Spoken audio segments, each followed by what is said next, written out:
Tiba-tiba dia dapat uang 100.000 di jalan. Assalamualaikum warahmatullahi wabarakatuh. Bismillahirrahmanirrahim. La haula wala quwata illa billah. Asyhadu an la ilaha illallah wa asyhadu anna Muhammadar Rasulullah. Allahumma shalli ala sayyidina Muhammadin wa ala alihi wa sahabatihi ajmain. Amma ba'd. Teman-teman, beberapa waktu yang lalu saya berdiskusi dengan teman saya. Jadi dalam diskusi itu dia bertanya, kenapa agama Islam itu oleh Tuhan dilarang makan babi? Tetapi kalau dia tidak ada makanan lain selain babi itu boleh dimakan. Kenapa Tuhan tidak konsisten? Itu pertanyaannya. Pada saat itu saya jawab adalah bahwa haram itu sendiri maknanya bukan cuma tidak boleh, tetapi layak atau tidak layak.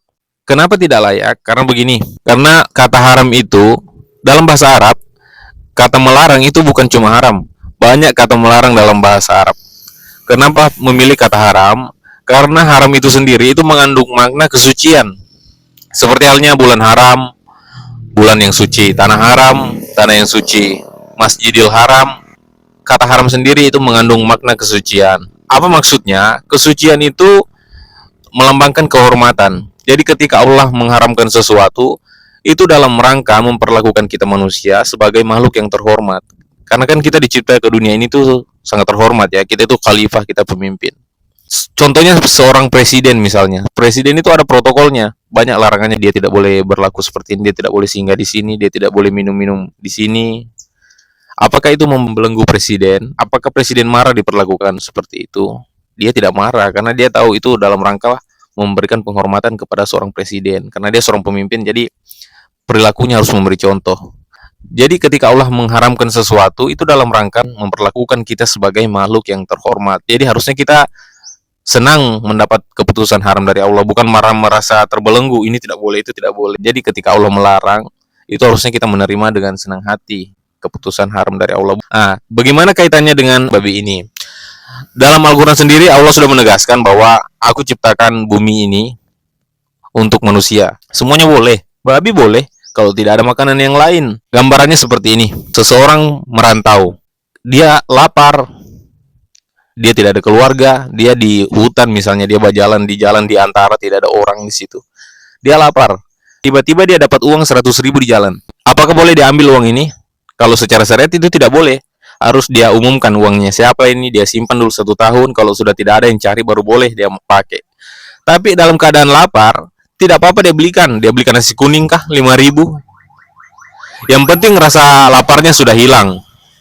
Yang penting jangan melampaui batas. Itu uang 100.000 dia belikan rokok gudang garam atau apa, itu tidak boleh. Yang penting dia cuma pakai makan saja. 5.000 dia pakai beli nasi. Sudah, itu tidak haram untuk dia. 95.000-nya dia titiplah ke masjid, bilang uang yang saya dapat. Babi sama halnya seperti itu. Jadi kalau sudah tidak ada makanan yang lain, yang ada cuma babi, boleh dimakan. Yang penting sudah kita rasa laparnya hilang. Apa maksudnya? Maksudnya adalah mempertahankan hidup itu adalah prioritas utama kita sebagai manusia. Haram itu sendiri maknanya bukan cuma tidak boleh, tetapi layak atau tidak layak. Contohnya kayak uang misalnya. Uang haram atau tidak? Tidak. Kalau dia hasil bekerja yang baik, berdagang yang benar. Menjadi haram ketika dia hasil curian. Maksudnya layakkah kita mendapatkan keuntungan dengan cara merugikan orang lain? Alkohol haram atau tidak? Tidak kalau dia untuk medis. Tetapi menjadi haram kalau dia kita minum memabukkan. Kan seperti itu. Jadi tidak layak. Tapi kalau kita menempatkan benda di tempat yang tidak layak, itu kita tidak dimintai pertanggungjawaban. Tetapi ketika kita menempatkan manusia di tempat yang tidak layak, itu kita harus bertanggung jawab. Makanya kita tidak boleh menyakiti orang, tidak boleh menggibah orang, tidak boleh, itu tidak layak. Seperti itu. Jadi di sini bukan Tuhan tidak konsisten. Memang pada dasarnya Tuhan memberikan mencipta semua ini untuk manusia. Tapi apakah manusia itu memperlakukan dirinya sebagai dengan terhormat atau tidak?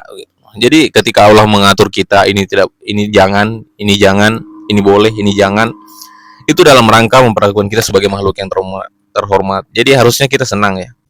Jadi kita harus sadar bahwa kita manusia ini sebenarnya makhluk yang terhormat. Jadi kita harus banyak belajar sebenarnya. Kita harus banyak sadar bahwa bagaimana kita harus berperilaku. Adapun kesalahan yang kemarin-kemarin, kita banyak mohon ampunlah kepada Allah. Semoga kita menjadi pribadi yang lebih baik lagi selanjutnya. Itulah yang bisa saya bagikan. Semoga ada manfaatnya. Assalamualaikum warahmatullahi wabarakatuh.